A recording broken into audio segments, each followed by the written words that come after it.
Pour le groupe radical républicain, démocrate et progressiste,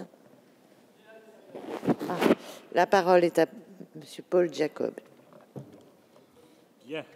Madame la Présidente, Monsieur le Ministre, rappelons d'abord, mais le rapporteur l'a fait rapidement, la genèse du texte, puisqu'il avait été voté au Sénat. Il y a deux textes qui ont été votés au Sénat, à l'initiative du sénateur Jacques Mézard, qui, comme chacun le sait, est le président du groupe RDSE, qui est, en mieux évidemment, l'alter ego du groupe RRP et RRDP de cette Assemblée, auquel j'ai l'honneur d'appartenir. Les textes ont donc été votés par le Sénat.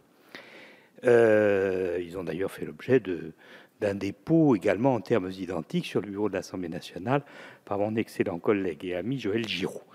Donc une fois que j'ai rendu, si j'ose dire, à Mézard ce qui lui appartient, je dois dire qu'effectivement, le Sénat, et notamment le sénateur Mézard, aurait souhaité, comment dire, une version plus radicale, si j'ose m'exprimer ainsi, que celle qui nous est présentée ici.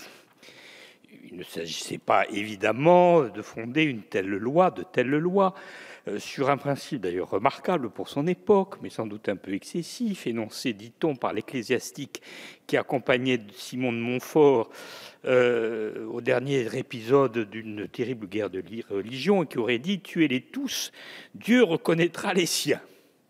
Le rapporteur a critiqué d'ailleurs, sans aller jusqu'à cette citation historique, la radicalité du texte issu du Sénat. Bien.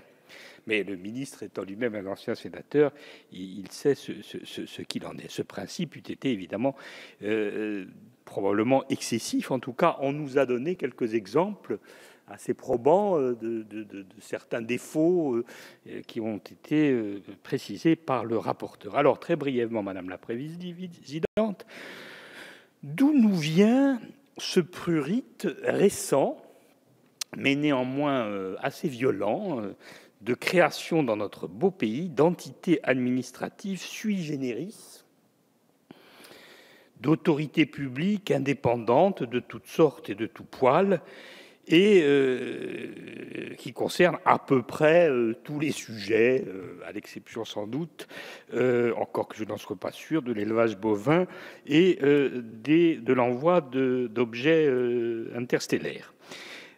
Pour une fois, cette pathologie administrative, cette épidémie de la prolifération administrative n'est pas d'origine française, mais plutôt d'origine anglo-saxonne. Les États-Unis d'Amérique, par exemple, ont compté jusqu'à, je crois, une dizaine d'agences de renseignement qui étaient tellement occupées à s'épier les unes les autres et à préserver leur précaré qu'elles ont négligé de recouper certaines informations qu'elles avaient d'ailleurs en 2001. L'auraient-elles fait? Chacun sait que l'on aurait probablement évité le 11 septembre de sinistres mémoires. Aux États-Unis, ces autorités sont devenues parfois, et à certains moments, des États dans l'État, avec une légitimité très faible, mais néanmoins une toxicité potentielle tout à fait redoutable qui a fait parfois trembler les présidents des États-Unis, comme par exemple le FBI du temps du regretté Edgar J. Hoover. Nous avons été touchés assez tard par l'épidémie, mais pour autant, la maladie chez nous a progressé, puisque nous n'étions pas immunisés, de manière relativement préoccupante d'année en année. Et curieusement, dans ce pays qui a l'habitude de tout réglementer, on ne l'a pas fait.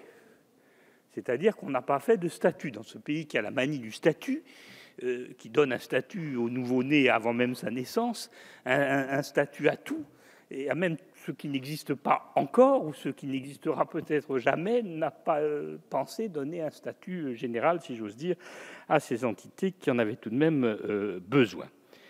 Il ne s'agit pas, bien entendu, de méconnaître l'utilité de beaucoup de ces autorités, pour ne pas dire de la quasi-totalité. Il importe, comme l'a dit notre rapporteur fort bien, de créer un équilibre général, de faire en sorte qu'on y reconnaisse quelque chose, qu'on ne crée pas d'inégalités choquantes, et après tout, pour autant que l'on donne une autorité indépendante à ces entités, il n'y a pas de raison que les membres de cette autorité ne soient pas soumis aux mêmes règles que nous-mêmes nous nous sommes fixés pour notre patrimoine, notre action, nos incompatibilités, et j'en passe, et des meilleurs. Par conséquent, tenant compte de tout cela, notre groupe ne saurait qu'être favorable à ce texte, même si on notera qu'il est peut-être insuffisamment radical, mais enfin, nul ne saurait être parfait. Et naturellement, je voterai ce texte. Il sera donc voté à l'unanimité, puisque me voilà tout seul de ce groupe. Et de surcroît, je dois vous avouer qu'il ne sera peut-être voté par notre groupe que très moralement, puisque je dois prendre l'avion qui doit me permettre de rallier ma belle région. Je n'ai pas dit mon pays ami. Par conséquent, en tout cas, soyez assurés de notre soutien. Merci.